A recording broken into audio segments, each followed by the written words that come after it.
Good evening. My name is Rose Blaze and I'm the presenter of the Live Book Show. This evening I have a distinguished guest, Michael Fuller, the author of A Search for Belonging, a really wonderful book which I have read this week. It is a deep, thought-provoking book which I will give a review at the end. So without further ado, I would like to introduce my guest this evening, Michael Fuller. Good evening. Good evening.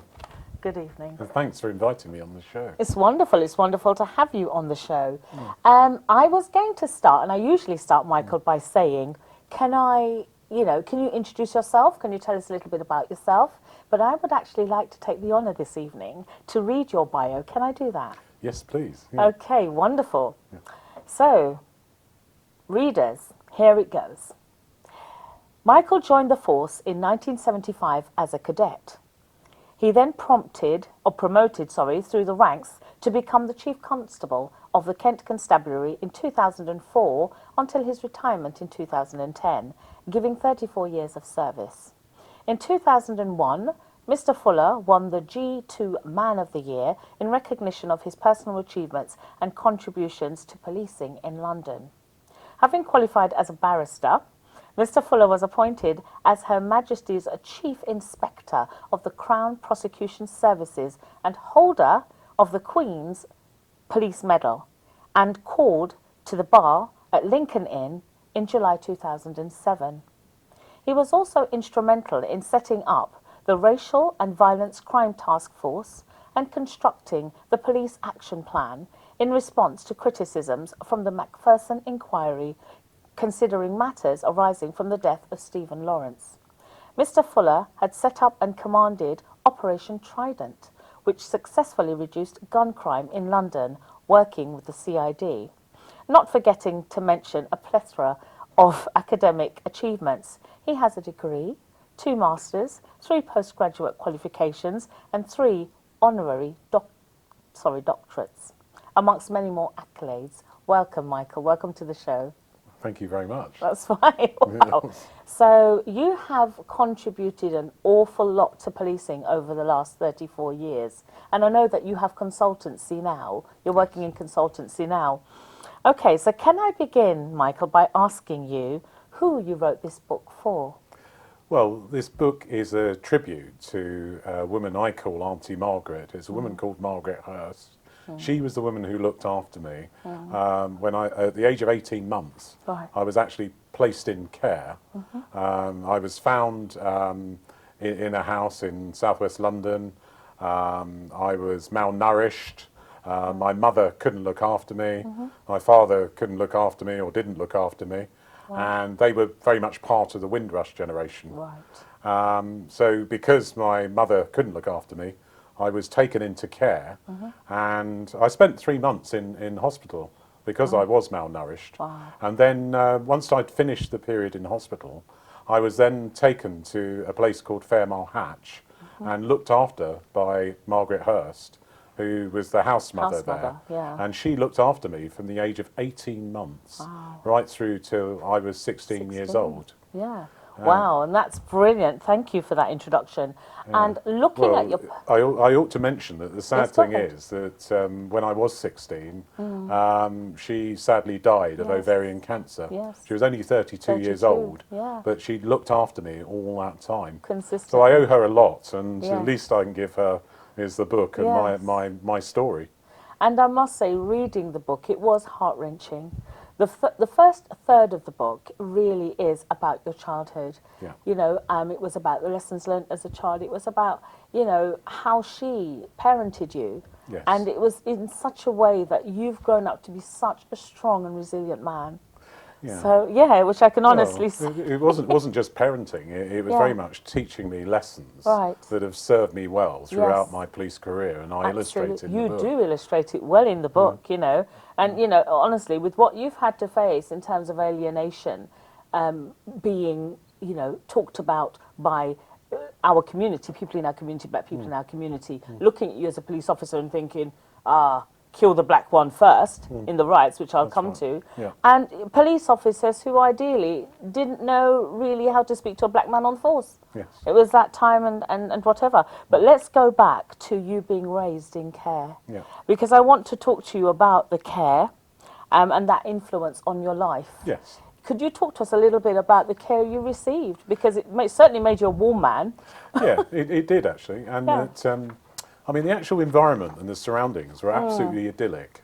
In the Fairmont Hatch was a stately home. Right. It was run by London County Council and then by Wandsworth Council took over.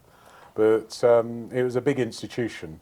There were about 100 children in the nursery bit of the home. Wow. And then there was a lodge, you know, an actual lodge of a stately Yes, a home. smaller house, and that's yeah. where older children, once you're over 5, Right. I was moved along with 6 other children Okay. to the lodge. So and how we were many looked were in after. your house? How many were in your house?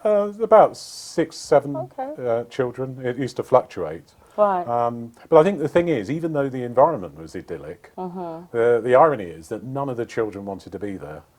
All the children have been either rejected or neglected by their parents, or for one or other reason were taken into care for protection Right. and weren't allowed to be with their parents. Right. So a lot of the children were very unhappy. Yes. You know, many wow. would cry themselves to sleep Oh, wow, every so night, sweet. literally every night. Oh, no, bless. But I suppose the difference with me is I try to make the best of everything. I try to see the, had the the best attitude very in young. every situation. Yeah, I yeah. try to look at the positive in every Yeah. situation. Yeah. And more important, Auntie Margaret taught me to do that.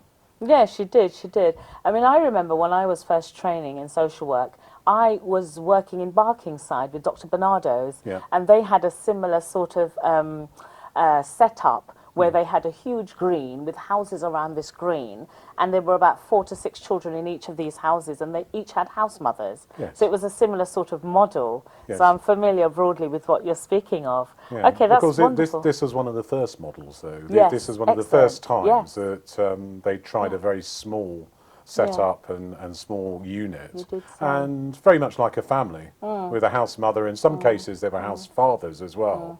Oh, wow. And it's very small family units. And trying to develop a relationship with one person, the house mother, and to have continuity of care throughout their childhood, if they Right. could. Yeah, and I know later on when Auntie Margaret died, you did have a house mother and father, Yes. but by then you'd kind of already flown the nest, Yes, as it I were. had. That's but right. yeah, Yeah. that's right. So, okay, so birth family. Reading about your birth family was so interesting because from what I'd read, you had a really good relationship with your dad. You were proud of dad. And he basically introduced you to your blackness from what I could read. And mum was kind of one of these displaced people that had issues coming to terms with who she was as an individual, let alone being able to afford you anything really, except take your pocket money. I remember that. Yeah. Yes, I remember that as well. Yeah. Yeah, I when do, she came yeah. to visit, Well, I was give quite me your pocket resentful. money, give me your pocket money. And I thought, Yeah. oh my gosh, really? Yeah. No, well, that's right. Yeah, I was quite resentful. Yeah. I think one has to remember that they were very much part of the Windrush generation, Yes, and yes. they experienced huge amounts of prejudice and hostility from the white population Yes, in London. yes. No blacks, no And dogs, no Irishmen. Exactly, and, Yeah, but you're and not I was pals. told about all those signs that were displayed and how prejudiced people have Yeah, been towards them. yeah, Of course, I couldn't relate to that because I hadn't No. experienced any of that at Absolutely. the time, not as a child.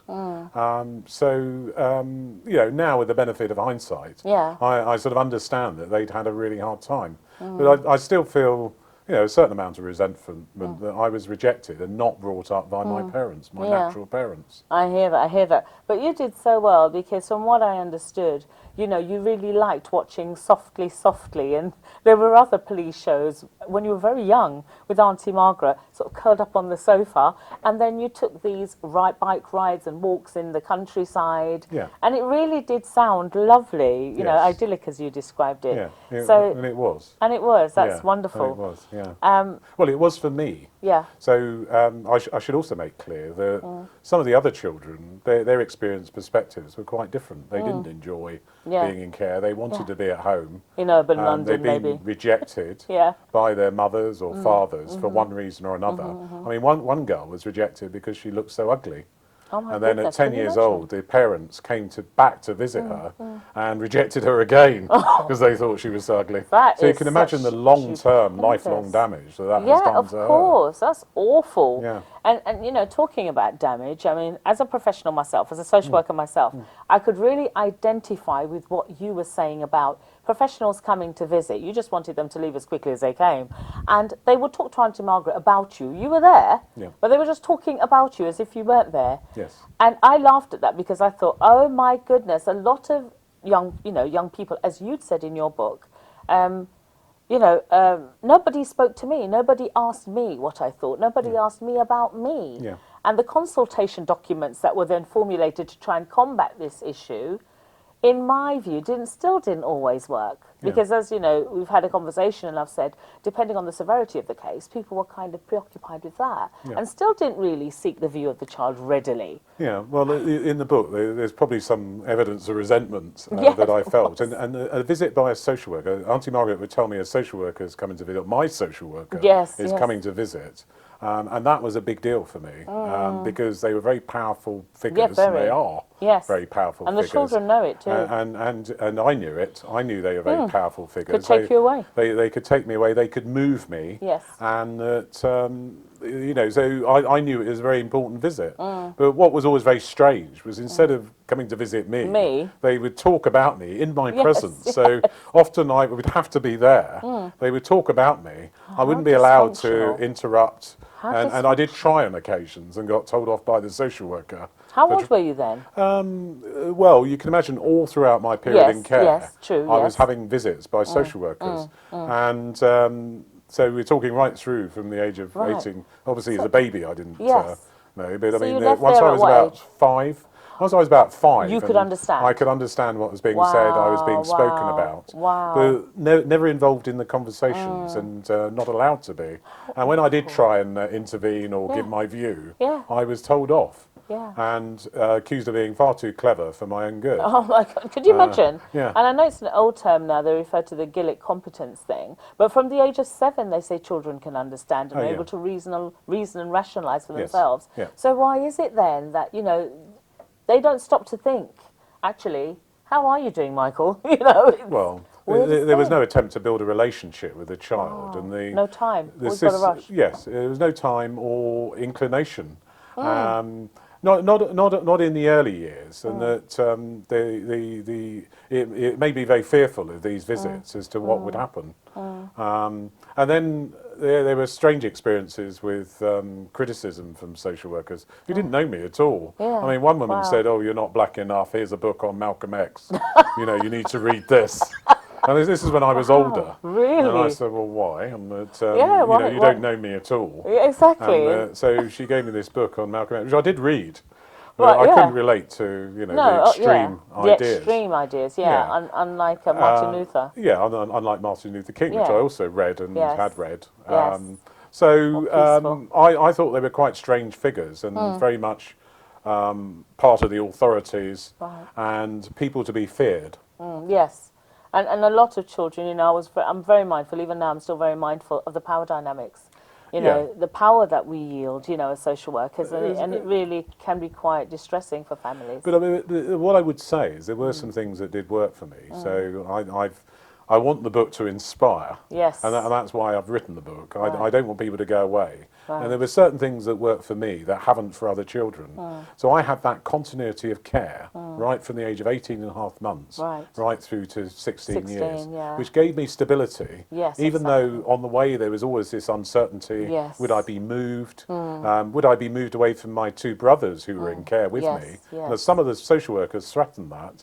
Wow. When they thought I was too clever because I was trying to give my view on whether I should be moved Yeah, or not. how do we They punish him they said, well, indirectly? yeah, let's send him off to boarding school. Wow, Let's yes, I do know that was this. a consideration. So there were continual threats. Yes. Not by all the social workers, and I mentioned one at the very Yeah, end. at 16 that you liked, was this male who social I worker. related to him, he related to Yes, me, excellent, and he did excellent. involve me. He was the exception to the rule. Yes, which was great. Yeah.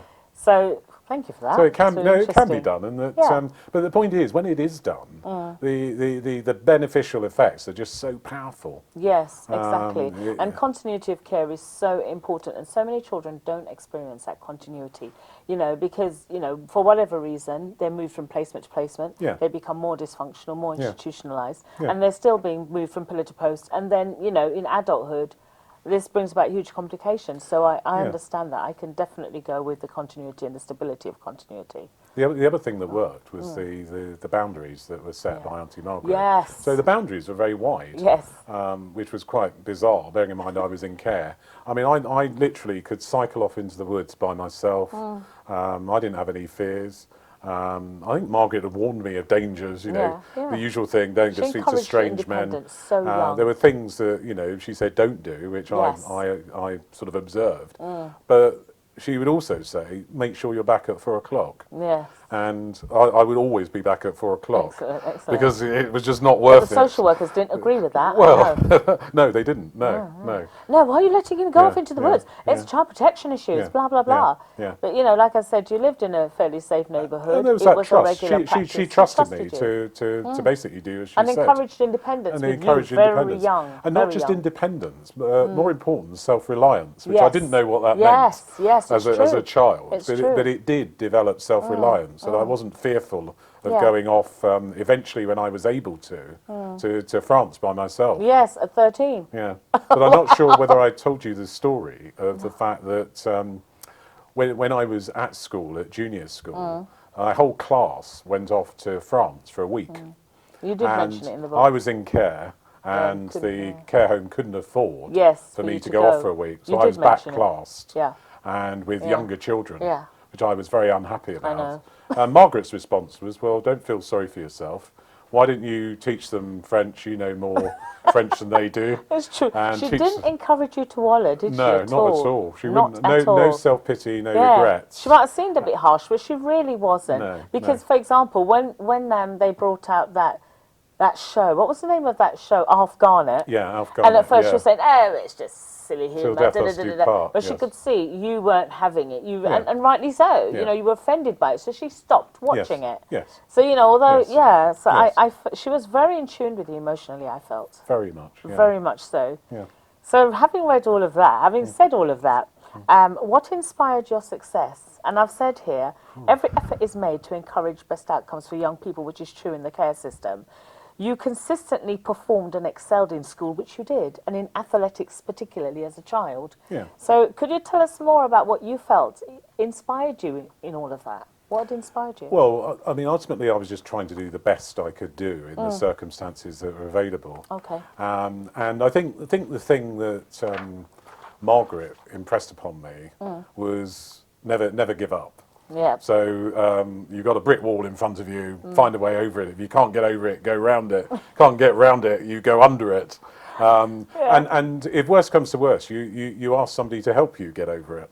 And don't be fearful. And it's not a sign of weakness, asking for help. No. And all those lessons I've taken with me throughout my life. Yes, you have, and you not reflected just- that in the book as well, Yeah. which was so nicely done. You Yeah. know, it's so nicely done because again, it reiterates how important early childhood is, Yes. and how what impact it can have They on are one's your life. formative years. Yes, They do yes. make or break you. Yeah, true, Yeah. true.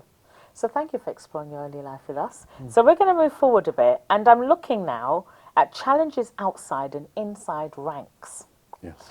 So when I read chapter 1 in the front line, the Railton Road, and the Brixton riots, and the police were sort of forming a line here, and in front of you, you were confronted with the rioters, and one of them spotted you as a black officer and said, "Ah, look at him! What are you doing there, Mama? What are you doing?" And they really had a go at you, and then said, "Kill the black one first." Yeah.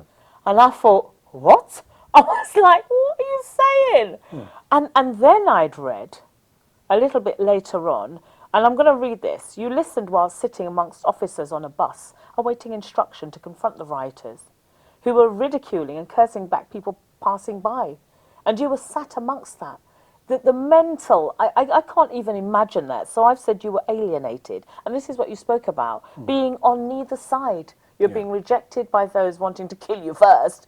And you're ideally being ridiculed and so dejected by those sat on a bus. Yeah. So what side were you on? And then you spoke about, what tribe do I belong to? Consequently, neither. Yeah. How And that did was you, right. How did you reconcile all of that? Because this was persistent throughout the book. Yeah, and it took a long time to try and reconcile it. So Oh. as I sat there listening to the racist abuse that Yeah. was being spoken Spoken about, about on the bus. of the black youths outside the bus, I thought, well, I can't do this job. Yeah. I've come back from university. I've now got a degree. Yes. I can't be amongst people who are racist, who Yeah. are behaving like this. Albeit I didn't know any of the officers, but they were saying these things as if I wasn't there. Yeah. I just couldn't believe that they were Wow. saying these racially The gall. offensive things. I mean, openly Yeah. racially offensive. Yeah. With me sitting there, and so I didn't feel part of the police officers and part of that tribe, and the whole situation was very tribal. It Yeah. was a confrontation that was Yes. brewing up. Yes. And it's quite evident it was going to be a violent confrontation, you know, very, very violent confrontation, yeah. where people were going to get injured, Throwing seriously bricks and injured. everything. It got Yeah. really dangerous. So, yeah, we got off the bus, and I got abuse from the youths. A lot Yeah. of the slang Yeah. was Jamaican street slang I couldn't Yeah. understand, Yes. and was quite new to me. Yeah. Right. And I couldn't understand the open hostility towards me personally. Yes. You know, why was I being singled Yeah. out? You Yeah. know, by these black youths who looked like me. Yeah, yeah. So I couldn't quite understand that, Didn't and was trying to understand. reconcile Wow, that, wow. and thought, well, I'm not one of them. I don't belong to that group. and then when one of them shouted, "Kill the black one first," You thought, I thought, well, why have I been singled out? And this guy meant it as well. yeah, I'm sure he did. Well, in fact, there was this moment when I thought that, is he serious? Because there was this guttural Yeah. laugh. And who would defend me? This is the thing. Yeah, well, I mean, that is an issue. But I Wow. mean, there was this guttural laugh, and I thought, well, no, he's just joking. Just joking. But then there was this sound of glass Wow. and a smell of petrol fumes, Yes. and then flames that shot up. Started hurling over. And they shot up in front of me and shot up in front of the guy who was beside me, who had a beard, and he got his beard singed. Yes, that's right. You And did post we, about we, that. we had shields, but we didn't know sort of how to use them. There'd been no training in the use of defending Wow, yourselves against wow. petrol bombs. Against we'd writing, by the sound of well, it. when we'd been trained, we'd had wooden bricks thrown at us. Oh, right, And okay. that's not the same as having No, a it's petrol not. bomb It's at not all. at all. No, and, no. you know, we did fear for our lives. You know, we really did. And I thought they really are out to kill me. And this was the first one, and then there were others. There were others, I know. Yeah. I mean, I'd written here, having reflected on that a bit, a force known to possess members of inherent or racist views or attitudes, a force sworn to protect and defend. On the front line every day, you mentioned being trapped into silence on that bus, yeah, by the fact that you needed the help of your colleagues on the front line. Yes. But you felt you couldn't say because, Yeah. you know, Yeah. how awful was that? Well, I think this is important, and some people are quite frustrated by it, that I didn't call people out every 5 minutes. Yeah. Every minute of the Yeah, day, I'd have been exactly. calling somebody out. Exactly. And there were times when it wouldn't have been prudent to do it. Yes.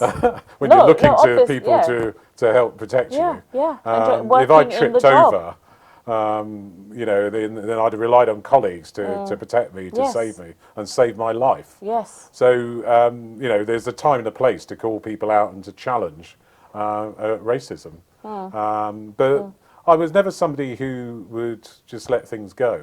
No. And I think the way in which I made the challenges and the timing, I generally got right. Yes, generally. Generally. Yes, yeah. yes. Because I know there was one incident in the canteen that went horribly wrong. And you learnt a lot from that, though. I You did. learnt a lot because did. you could see how you were played, for want of a better phrase. And you thought, you know what? I'm going to learn to deal with that differently Yes. and get the outcomes I need. Yes. Yeah? Yes. Which was brilliant. And I had done since. Yes, Albeit I was you quite have. senior at that point. Yes, so, you were. You were. That hurt. Yeah. In fact, I'd made the decision, well, this is it. You know, I've got literally the whole institution against me. Yeah. I'm trying to improve Yeah. the institution, the Yes. behaviour of officers. Yes. I'm challenging it. I'm calling people out. But there were mistakes I made. So Yes. if I'd only got the guy who was junior to me, Yes. who was a detective was in inspector, line with you. I was one rank above him. Yes. He was in line with me. He'd heard the use of the Yes. N-word Yes. amongst these cops Yes. who were talking. And if I'd said to him, have you heard that?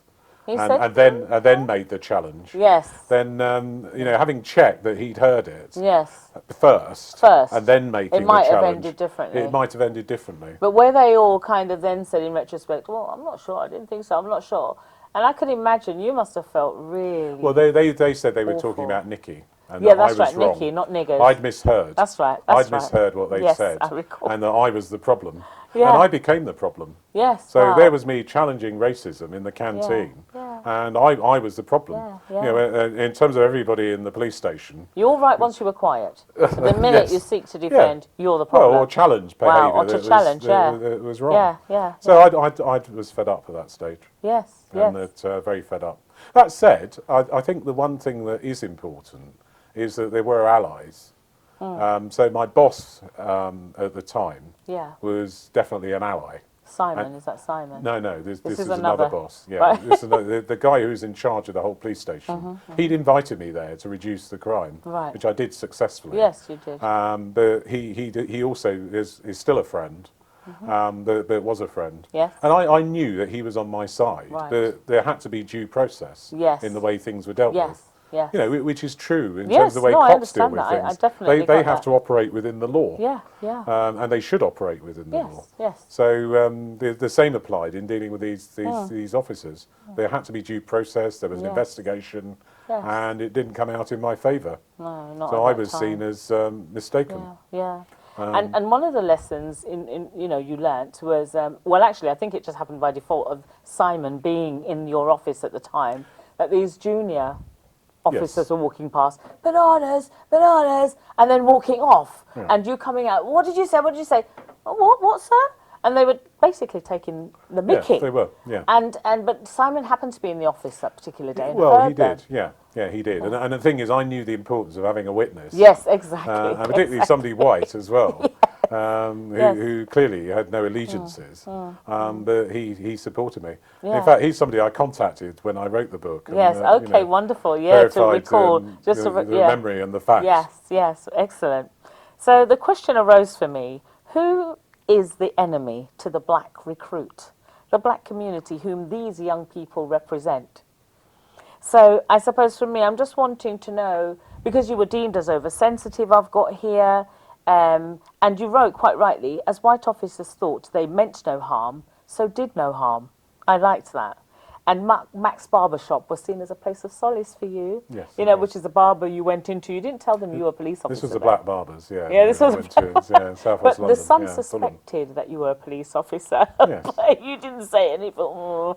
Well, But there was never any smoking of dubious substances or when you were there. when I was there. I don't think there wasn't at any other time because Matt was very strict. Yeah. But I mean, Yeah. either way, that it was a safe place for me to have my hair cut, Yeah. and a safe place to go, and a place of solitude, Yes, exactly. and an opportunity where it was a social centre Yes. as well. So Yes. there was always a debate about something, Yeah. an issue within the black community Right, right. that people used to try and draw me into, Yeah. and it was always very difficult when it was about policing. Right, in the that's black right, that's community. right. And not wanting to lose my question about the enemy of the black recruit, because, you know, I then sort of pondered on equality training, and then Human Resources arranged a seminar in Bristol for black officers. So the Black Police Association was established. So can you talk to us a little bit about that, or talk to the audience, talk to us all about that? Yeah, well, all those questions, the enemy of the black recruit is Yes. always tied up. So Yes. the enemy of the black recruit, so I answer your question, Yes, yes. is the fact that they get a hard time both within the organisation, within the police, either from other white officers, Right.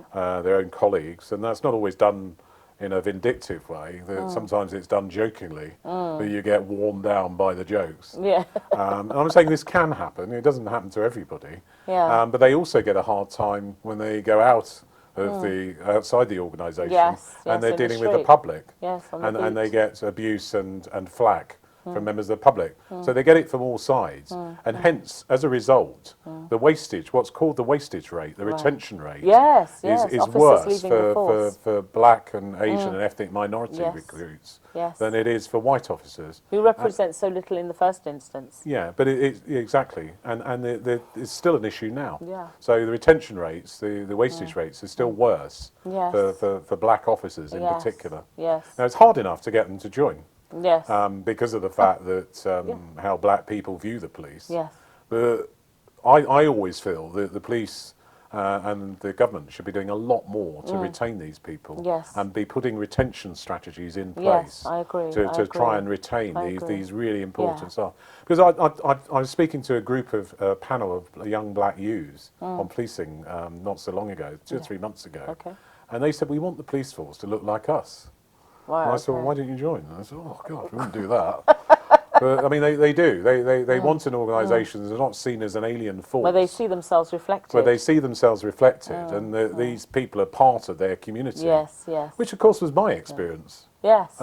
It was. The cops, who were schools liaison cops, were in my class at, well, they used to come and, sometimes they were in my class they came at at school. home as well. They came out on school trips. Yes. They came to the house sometimes where I was living. Yes. They were friends. Yes, yes. And they were just normal, really. Yeah, exactly, because they were kind of a part and parcel of your life. Yeah. So they weren't seen as alien. And they weren't seen as people who turn up when there's trouble. Yeah, which is how a lot of people, most people see them. experience the You know, police. it's bad news when when you see the police. Yeah. So me thinking and pondering on that now was thinking, in considering, addressing racism in the force, I had said, what of an amnesty situation where officers can make complaints anonymously to raise awareness to bullying and such like, being able to share intelligence without direct confrontation?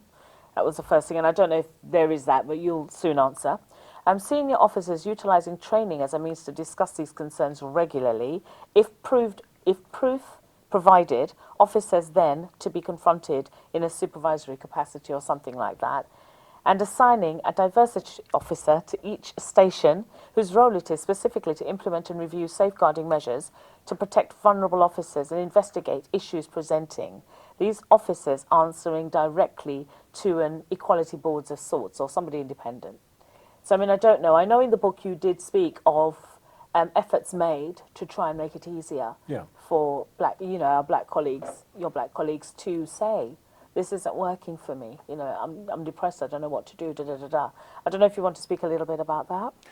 Well, there are lots of things there. And one of the things I would say about a lot of the strategies to deal with racism and bullying, really, in the force, is that often they're brought in, they're crisis-led. So there's a crisis within the black community. Yes. You have a George Floyd type incident. And then there's a huge amount of effort and money appears to actually give diversity training. And then as soon as the crisis is over, then that training stops. Yes, yes. And what never happens is these strategies or the training is never sustained. And there have been some very good initiatives around training. Okay. So, for example, post McPherson, and this was the McPherson report that was actually drawn up after the Stephen Lawrence murder. That I was a superintendent, and I used to go to Brixton as a superintendent, open the training sessions of officers, and we would invite members of the black community into the training, and ordinary community members, as opposed to police officers, were involved in training the police officers, saying what it's like to be stopped and searched, the humiliation you feel, the issues of harassment and profiling. All those were discussed with police officers. Right. And you know what? There was one police officer who said to me, I said, how did it go? Thinking that he would say, he didn't like it. And he said, I should have had that training 28 years ago. There's lots of things I now understand and see that I've never seen before, and I've never been in a safe environment to have a frank discussion. Yes. And you know what? 2 years later, he left the police and became a youth worker. Oh, wow. Yeah. So he was a big success. And there were lots of others who were big successes. But then there would be a few, we're talking about a handful, who would just never change. They had their views. Yeah, and that those was views, those views were racist views. They were set in stone. and Yes. they weren't going to change. You know, whatever training was given, and I would say that they should never have been police officers In the first place. in the yeah, first place. Yeah, yeah. So I think the strategies start from when people are selected. You know, you're very careful about the type of people you choose, Yes, you recruit, their yeah. views, their attitudes. You actually monitor their views and attitudes throughout the 2 years of training. Yes. So in some American police forces, you do 3 months training. Yes. You're given a gun, and you're out on the Wow, streets. you're out on the streets, In wow. Britain, there's two years of actually training an officer Yes. before they're then qualified Yes. to be a fully trained police officer. But you can monitor these things. You can monitor their views and their prejudices and how they behave Yeah. over quite a long Beforehand. period. And then people do need training. Yeah. I mean, a woman when I was training, and I was 18, but she was 18, she said, Michael, you're the first, she was a white female officer. Yes. She said, Michael, you're the first black person I've ever spoken to. Yeah, And I said, wow. well, how can you get to 18? She was from some yeah. Lincolnschire village. Middle And I said, England you can't, somewhere. surely, you know, you must have tried really hard not to speak to a black person. But she she'd never said seen no. one, I mean- She said no. So there she was in London, policing in London, Yes. never having met a black person Yes. before. Yes, And I wow. said, well, you know, that's not good. No, At all. because there are all of the dynamics around getting to know, getting to understand, you know, Yes. you culturally, you Exactly. socially and everything else Exactly. before you even practice, you know, as, Yes. as colleagues Yes, in a force. yes. That's amazing. That Yeah. is amazing. And some people hadn't worked in a multicultural environment at all. In fact, a lot hadn't because they've been selected from all over the country. Yeah. And I think that's a prerequisite, actually understanding, having worked in a multicultural environment, maybe in another public service, before actually going into the police. And the reason being is the police have such extensive powers. Yes, And they you want do. them to exercise those powers fairly and impartially and within the law, and not to be influenced either overtly or unconsciously by bias. Yes. So that's why it's important that the officers have the training, It because is, of the it powers is, they it have. really is. It really is so important. You know, and I have gone on to look at some figures here about, you know, the black and, you know, looking at black and ethnic minorities, looking at the black officers who joined the force. I mean, it's something like 1 point something%. Yes. You know, the Asian, I know, you know, with Asians it's something, was a bit more. Yes, with it's Asian higher, people. It yeah. was a little bit high, but not much. no. Maybe 3 or 4, between 3 and 5%. Yes. And then women joining the force, Yes. again, is another challenge. It is. So Albeit women have reached more senior positions, but minority ethnic women Don't. and black and Asian women Yeah. have real problems getting They to do. the top. Yes, yes, yes. So that's still a serious problem. In fact, 10 years ago, when I was appointed Chief Constable, there hasn't been another black Chief Constable aware. appointed since. Since. That's a fact. But that says a lot, doesn't it? It says a lot. I It mean, says. how much further have we got then?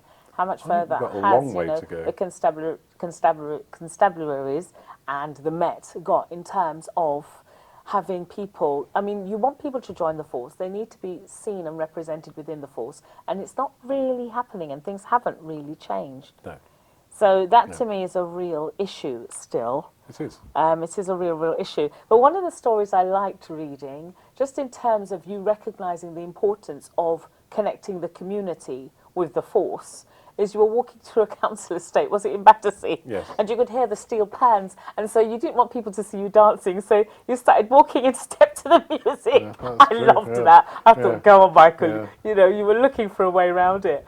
And you kind of waltzed into this, you know, community hall where they were playing this music, and everybody went, oops, because they saw an officer. Yeah. And everybody more or less came to a standstill. Is everything right, officer? Did we do anything wrong, officer? Yeah. And you actually said, no, I really enjoyed the music and I'm really wanting to know more about what you're doing to bring the community together. And then I've written here about you formulating the Estates Policing Initiative. Yeah. Could you talk to us more about that? Because these are the things that need to happen to bring these two communities, the force and, you know, the ethnic minorities together. Yeah, well, there's two things there. I mean, the Steel Pan Orchestra, as Yeah. they called themselves, Okay. are still going. And Oh, really? I'm actually a patron Oh, of that Steel Excellent. Pan Orchestra, run by the Melodians, and Excellent. they're run by Terry Noel, and they're Okay. mentioned in the book. Yes, they are. And They that, are, as a result, somebody in China got in touch with Terry Noel and had actually lived on the estate. So it's a lovely story. That's about lovely. that. But I loved that because, again, you're bringing the two forces, you know, the force and the community together because you recognise this is the best way. You have to ensure that trust. You, as a boy, had police officers in your everyday life. Yeah. So, you know, as a result, you felt, you know, it kind of, how can I say, encouraged that urge all the more so. So you recognise that importance. Now so tell us more about it. Well, it was very much about bringing police and community together, Yeah. but the estate's policing initiative was also to reduce the crime. Yes. So one of the things I've managed to do, wherever I've worked, whether I've worked in London, Yes. and I've been moved from one part of London to another to reduce the crime, is that I felt on this particular estate there have been a number of murders, so Yes. you know, heavy drug dealing and murders and shootings, and my challenge was to stop that. And even while I was on the estate talking to one of the local police officers about the problem, there were people coming on the estate to buy drugs. Yeah, yeah. So remember you I saying was that. horrified, and Yeah. we basically had a team of some 20 estates policing officers who were permanently based on that estate, got to know all the criminals. We worked very closely with the local authority in terms of who was housed on the estate. Right, okay. And we would find that drug dealers would actually cuckoo some of the more vulnerable people on the estate and take over their flats Yes, and yes. carry out drug dealing. Yes, I experienced that too So in my work. the individuals weren't shown on the tenancy agreements, the vulnerable people were, Yeah. but the drug dealers could carry on their business. Yes. And every now and again there'd be rivalries between drug dealers and they'd shoot each other or shoot Wow. at each Yes, other. yes. So we brought in a lot of initiatives, very much supported with the local authority, but it was a big success story in that Yes. my driver, when I was more senior and promoted, Yes, yes. actually lived on that estate. Right, And I was okay. able to ask him 5 years later, I said, well, is it still quiet? You know, are there any problems? He said, Yeah. no, actually, it's all right. Oh, good, Yeah, good. and So he lived things had there, so he improved. knew, and he said that things had improved. Excellent, So for excellent. me, it is about sustained reductions in Yes, crime, yes. but also about By infiltrating within the community. well, infiltrating And working with but them. also Yeah. not tolerating certain things. Yes, that's and, true, And yes. giving people protection. You know, it's not very easy to complain about somebody drug dealing. Yeah, and it's about empowering the community as well. Exactly, Because yeah. I know that you got involved and helped to put together, I believe, the Lambeth Conservative Group. No. Was no, it the not Lambeth Conservative? Consultative Group? The Consultative Group, sorry, No, and no, it is it wasn't. Consultative Group. Yeah, you know, I no. In fact, what used to happen was I Yeah. used to go in front of the Lambeth Police Consultative Group. Yes. So okay. after, post Brixton, post 1981. Yes, and the Scarman report. One I of the know Scarman report Yeah. recommended that Yes. there be better communication between police and communities. That's right, that's and there were right. statutory consultative groups, so the police had to attend these meetings. Yes, yes. It wasn't choice; they had to attend the meetings, and they're often chaired by a member of the community. Yes, not that's often. right. They were always chaired by a Yeah. member of the community. But the point being that police had to attend them, Right. and there was a legal requirement. And they were very good for dialogue between Mm. police and community members, but often very heated, particularly in Lambeth. And I Yeah. used to go in front of them, and one of the things that the consultative group had done was ban stop and search. That's right. That's So what every I wanted to time I mention. reported on the numbers of stops and searches, there used to be uproar. How might this have been enforced, though? Because Well, the police it have... couldn't be enforced. It was Exactly, just something the so- group said that they didn't Wow. like. And Yeah. how did the police respond to that? Well, we'd honestly and faithfully report how many people have been stopped and searched, give the Right. reasons as to why. Right. Yes. But I would Yes. scrutinise what was happening so that officers were accountable. Yes, brilliant. But yeah, it So there was is quite power fraught. in numbers then. Oh, I think there is, yeah, definitely. Excellent. I'm Yeah. so happy to hear But that. the main thing was that I was also keen to reduce the crime as well. Yes. And it was very much about using different techniques Yes. and not relying on stop and search. So I was the only, we call it a subdivision, that managed to reduce street crime. Right. And that's because we didn't rely on just lots of officers going out stopping and searching people. You know, we did target certain individuals Yes. who we knew were involved in Yes. street robberies. Yes, yes. And we focused on them rather than alienating a whole community. And then I know there was an era, a period of time when, you know, the Yardies were introduced into Britain, and Yeah. this increased not only, you know, drug and paraphernalia and stuff on the streets, there was about gun crime as well. Yes. And then Operation Trident came Yes. about. So Yes, could it you was. talk to us a little bit about Operation Trident? Yeah. For those who don't know. Well, Operation Trident was set up in the year 2000 to combat what was called at the time black on black gun crime. Yeah, gun crime. Now, the irony is this came out of the murder of Stephen Lawrence and the recommendations of the Macpherson report, which forced the Met to look at, well, is there unconscious bias in the way we behave? And one of my senior officers had looked at victimisation of black youths, and not only were black youths overrepresented in the criminal justice system as perpetrators of crime, but they also overrepresented as victims of crime. And the fact of the matter was, if you were black, you were more likely to be a Yes. victim of crime. Yeah. So obviously, post Macpherson, the Met were keen to do something about that Right. and respond better to, Yes. And in fact, that not only were you more likely to be a victim of crime, that your crime is less likely to be solved. So Operation Trident was a response to tackling gun crime, trying to reduce victimisation of black youths. And make London safer for everybody, definitely. because anybody could become a victim of this gun crime. Right. And to cut a long story short, that I spent 18 months going to community groups all over London, talking to them about what we were doing and why. We were setting up this operation that consisted of 300 detectives and lots of uniformed officers who worked with us, but also in equal partnership with members of the community. And Lee Jasper was the community advisor, but equal level chair of the advisory group. Right. And he helped us draw up strategies to actually combat the crime. Right. So we were not only doing the policing in terms of identifying through intelligence, not stop and search, but Yes, intelligence, yes. the criminals involved in this crime.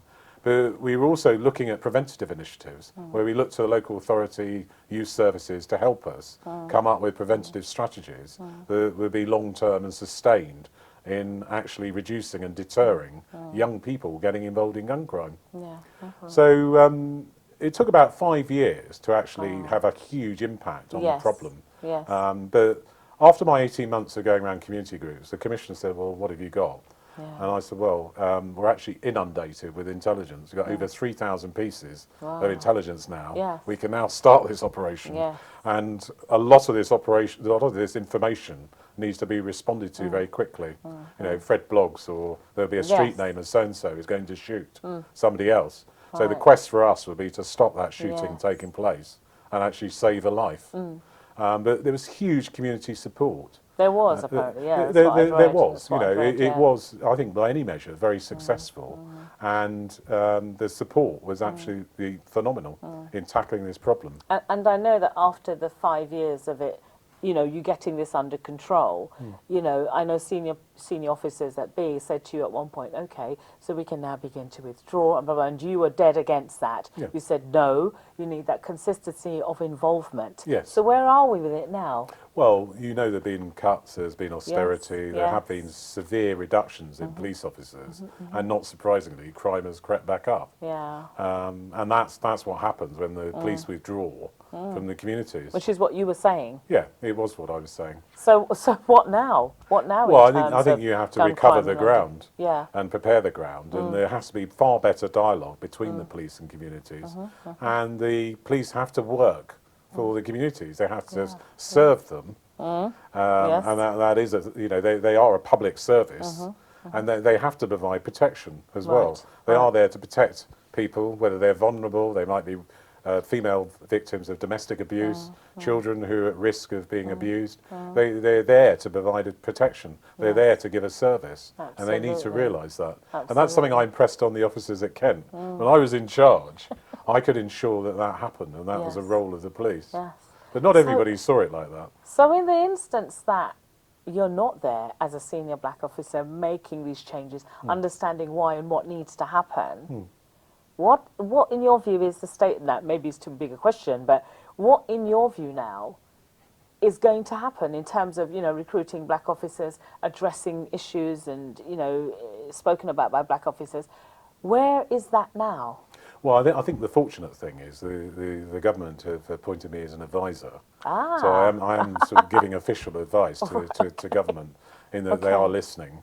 Excellent. And hopefully they'll respond. I mean, it's only just happened, Oh, but I'd want excellent. to see them responding to what I've said. Oh, wonderful. And they've been very welcoming in Yes. doing that. Yes, because they still recognise this is a persistent problem. They do. You're no It's not longer going to go he- away. It's not going to go away. No. So, in terms of you now talking to the government, are you obviously in an advisory capacity? What exactly are you saying?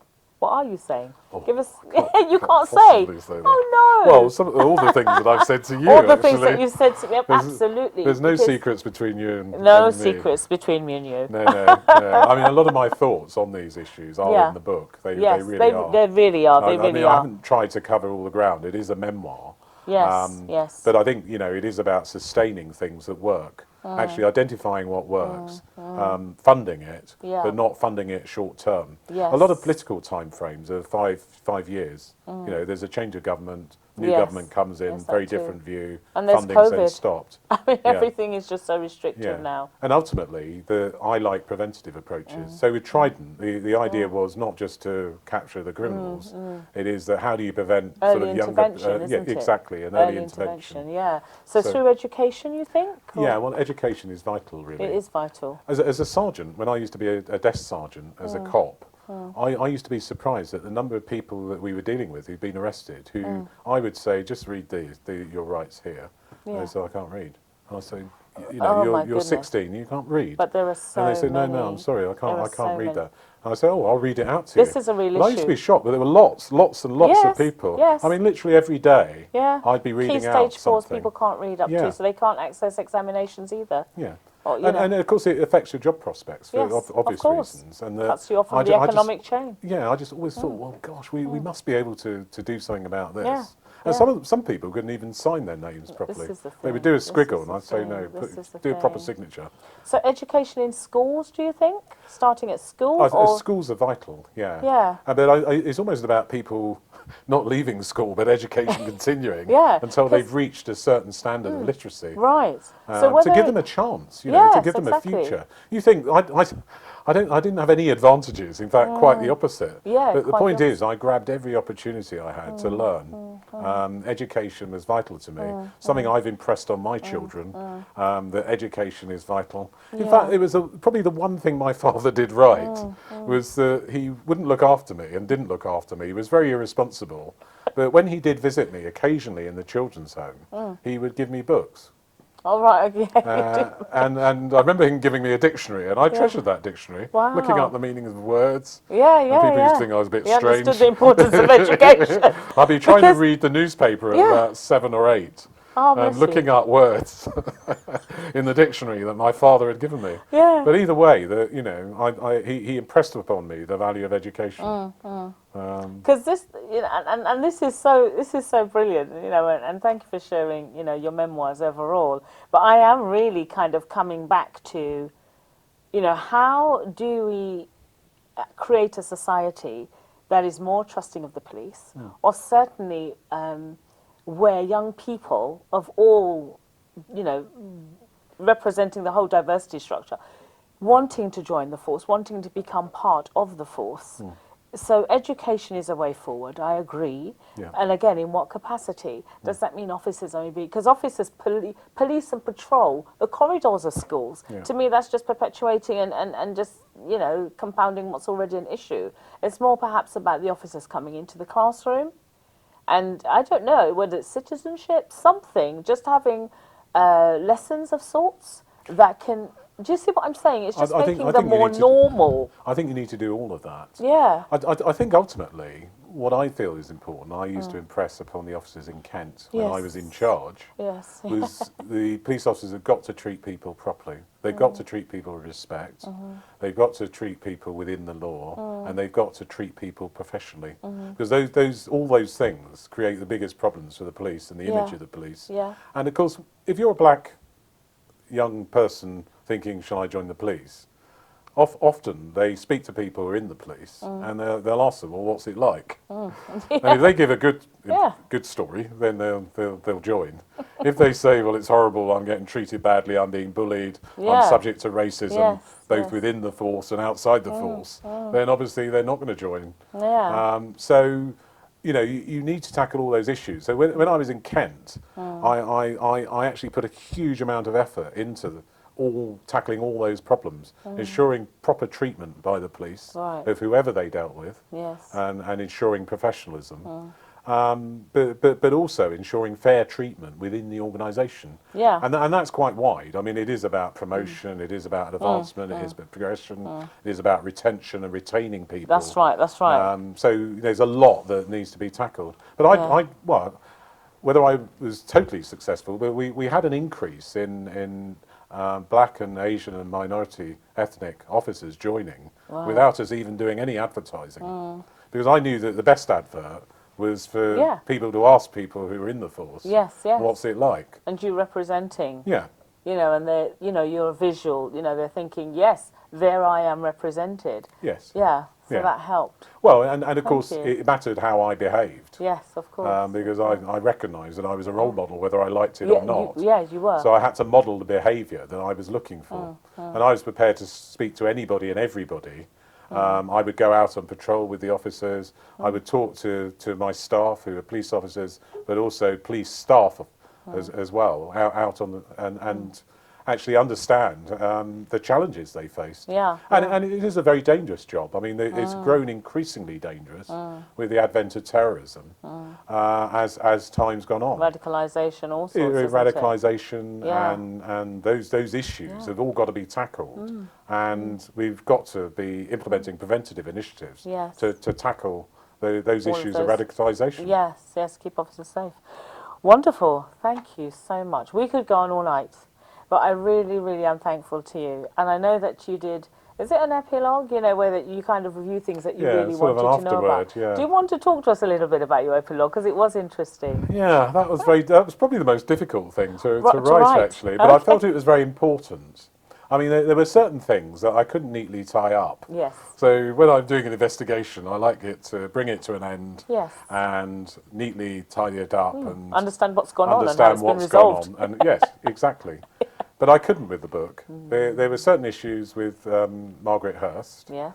and I couldn't believe that I wasn't able to find out about her background. Anything. So the interesting thing is that there were people who looked after me about 40 years ago, Yeah. who through the internet and Yes. other I know you contacted. I was able to contact and speak to them. I'm aware, yeah. And they were shocked, you know, that I'd managed to track them down Yeah. and contact them. I'd only used open source Yes. methods of doing that Yes, that anyone yes, could have used. yes. But I was able to do it. But I couldn't find out anything about Margaret Hurst. And I spoke to people who knew her, and they said, "Oh no, she was very private." People who'd worked with her. Yes. Didn't know about her background, and I just couldn't believe It's that. amazing, isn't it? Because I was a child, so you know, she's the sort of person. If I'd asked, you know, when Yeah. were you born? She was or- successal at that time. Yeah. Yeah, so, you know. I just couldn't believe that. So that was there's a lot of issues there that are unresolved. Yes. And what else? I know you'd gone to the archives and it was taking something like 75 years if you wanted information, which included the other young people you grew up with. So you'd gone down to the archives office. Tell us about that. I love it. Yeah. Well, one of the things I wanted was that I discovered there was an official record kept of on me Yeah, young throughout people. my period in care. Yes, of course. Yeah. So you're talking over 16 years Yep. of records. So one of the things you do is you approach the local authority, and I approached the local authority, and they said, "No, sorry, you can't have the record. It will be open in 75 years' time." Has third-party information in it. Yeah, So, no, and it okay. has third-party information, and Right. we'd have to redact it, and it's Yes. going to take far too much time Yes, to do that. to do that. So go and whistle, effectively, and that's how it felt. Yes. And I said, "Well, that's just not on at all." No, it's you know, I'm not. You need to I'm know. not going to be able to wait 75 No, years. exactly. Well, I don't know if with you. these I don't know records. if you've got some. Oh, you never know. But I mean, even eating healthy food and being optimistic Is a tall order. is a long time to wait, and they're wholly unreasonable. Exactly. So That's the point, isn't it? Yeah. I challenged that, and then course. I produced a first file, Yeah. and it was quite obvious that there was a second one, and then there was a bit of a kerfuffle, and then I got the Yeah. second file Right. eventually. Right. But this archivist was particularly helpful, who's mentioned in the book and at the end of the book. And And he says to you, I've got to read that, it's so funny. He said to you, so, basically asking you, what you've written here, may I ask what you have done with your life? yes, yes. But you did say that, yeah. Yeah. And then you announced all your accolades and academic achievements, to which he replied, "Who would have thought that?" Yes. I laughed. I laughed. I laughed. I thought that was so funny. And then I wrote a little feedback, which I'm going to read, because there were Right. lessons for me in all the books I read. And I've written here, a very frank and compelling read, profound, exclamation mark. Its descriptive narratives draw you further and further in, and it really did. The age-old saga of institutionalized racism supports non-accounts of prejudicial behavior, as well as a persistent onslaught fueling the disenfranchisement of a people and community, thus posing the question, who decides who belongs within a community or group of people? This dysfunction is nurtured and perpetuated within the fabric of our social constructs. Statistics bear the reality of our condition as a community, class, gender, and economics. Human nature instinctively defends self. Power tends to possess and fuel itself. Fear of the unknown more often creates misconceptions and perceptions. Early inception provides a means by which an open mind can discern. So that was my review of your book. Michael, Gosh, thank you very so much. profound. Yeah. Well, it was a very profound book. Yeah. And I would urge all of the listeners tonight, and certainly to talk to other people about it, because it's such an interesting book from such an interesting perspective as a black male officer, and then a black community rejecting, the white force. It was a lot to take in. Yeah. And you did it in such a way that really leaves a lot of food for thought, thought-provoking, I thought. So, Michael, thank you for coming this evening. It was a pleasure to have you here this evening. And it's a pleasure to be here, and I hope people feel inspired in reading it. That's the one thing that I would want to happen. I'd want to feel, I'd want people to leave the book feeling inspired and feeling positive about what happened. From a social and a political perspective, honestly. I thought Definitely. it was beautiful the way you married the two together. Yeah. So, viewers, thank you for being here this evening. Thank you for being with us. Good night, good evening. Thank you.